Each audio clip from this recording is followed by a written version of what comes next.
ملوم اللہ کا استغفر اللہ الذی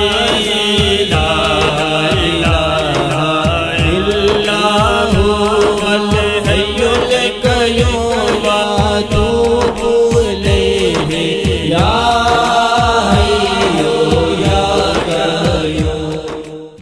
نحمده ونصلي على رسوله الكريم اما بعد فاعوذ بالله من الشيطان الرجيم بسم الله الرحمن الرحيم رب اشرح لي صدري ويسر لي امري واحلل عقدة من لساني يفقهوا قولي۔ السلام علیکم۔ جیسا کہ ویورز، میں نے اپنی پچھلی ویڈیو میں آپ کو ماہ شعبان کے فضائل بتائے اور بتایا کہ یہ ماہ مبارکہ کتنا بابرکت اور رحمتوں والا ہے، تو یقیناً آپ نے بھی کچھ اس کے لیے پلان کر لیا ہوگا کہ اتنا برکتوں، رحمتوں اور نوازشوں والا مہینہ ہے تو اس کے لیے کچھ اسپیشل ہونا چاہیے، کچھ اسپیشل اللہ کی بارگاہ میں کرنا چاہیے۔ جس طرح عید تہوار کے لیے ہم اسپیشل ارینجمنٹ کرتے ہیں، اسی طرح ہمیں اپنے ان ماہ مبارکہ کے ایام کو گزارنے کے لیے بھی پراپر پلاننگ کرنی چاہیے اور رب کی بارگاہ میں مقبول ہونے کے لیے کچھ نہ کچھ ایسا سوچنا چاہیے کہ ہماری حاضری اللہ رب العزت کی بارگاہ میں قبول ہو جائے۔ تو آقا کریم صلی اللہ علیہ وسلم اس طرح جب خاص ایام آیا کرتے تھے تو اپنے اصحاب سے فرمایا کرتے تھے کہ اس ماہ مبارکہ میں کچھ خاص کرو، اور بالخصوص ماہ شعبان میں اپنے اصحاب کو فرمایا کرتے تھے کہ چلتے پھرتے یہ ذکر کرتے رہو تو دعا مقبول ہونے سے کوئی چیز نہیں روک سکتی۔ اب وہ کیا ذکر تھا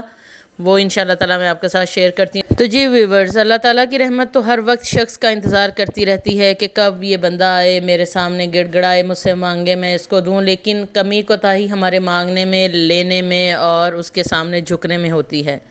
تو کیوں نہ اس مہینے میں یہ ساری کمیاں دور کر کے سچے دل کے ساتھ اس کے سامنے، اس کے آگے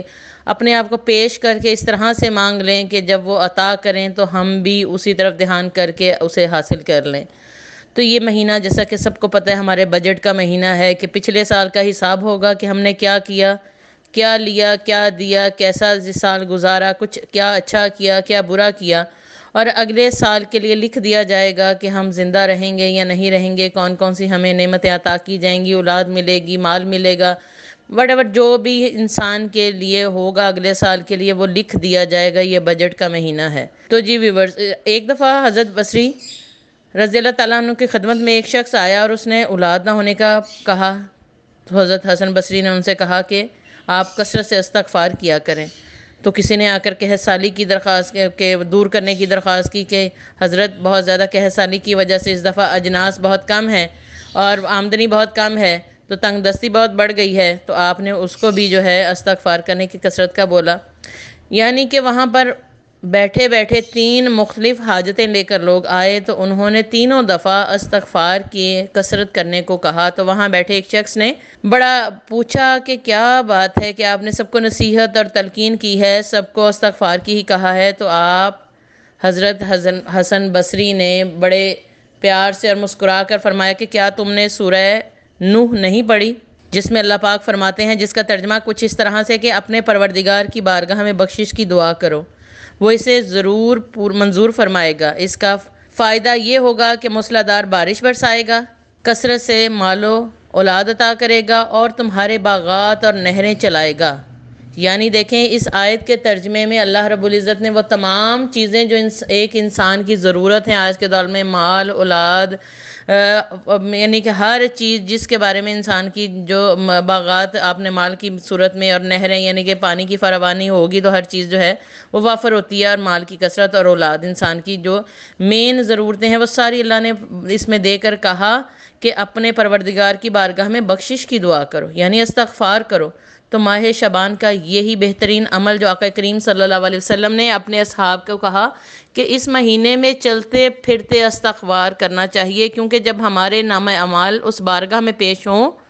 تو ہم اس سے معافی کے مانگ رہے ہوں، اسے معافی کے طلبگار ہوں، اور اپنی زبان اور آنکھوں سے شرمندگی کو ظاہر کر کے اس کی بارگاہ میں اس طرح سے پیش ہو جائیں کہ اللہ ہمیں معاف فرما کر ہماری تمام حاجتیں پوری فرما دیں۔ اور اس لیے آپ جو ہے کوشش کریں کہ اس مہینے میں استغفر اللہ الذی لا الہ الا هو الحی القیوم واتوب الیہ یہ اس کی تسبیح جو ہے یہ اس کو بھی بار بار چلتے پھرتے اس کو جاری رکھیں اپنی زبان پر. جس کو یہ پورا نہیں آتا وہ استغفر اللہ الذی لا الہ الا هو الحی القیوم واتوب الیہ کہ نہیں پورا پڑھ سکتا تو وہ صرف استغفر اللہ بھی پڑھ سکتا ہے. لیکن جس کو نہ آتا ہو، جو پڑھ نہ سکتا ہو، جس کو یہ نہ آتا، لیکن اس کے ساتھ ساتھ آپ یہ عمل بھی اپنی زندگی میں جاری رکھیں کہ صبح اور شام میں درود پاک کی جو ہے ایک تسبیح ضرور کریں، تاکہ اللہ رب العزت اپنے اس پیارے محبوب کے صدقے سے، جس کی وجہ سے کائنات تخلیق کی گئی، جس کی وجہ سے اس نے ہم تمام انسانوں کو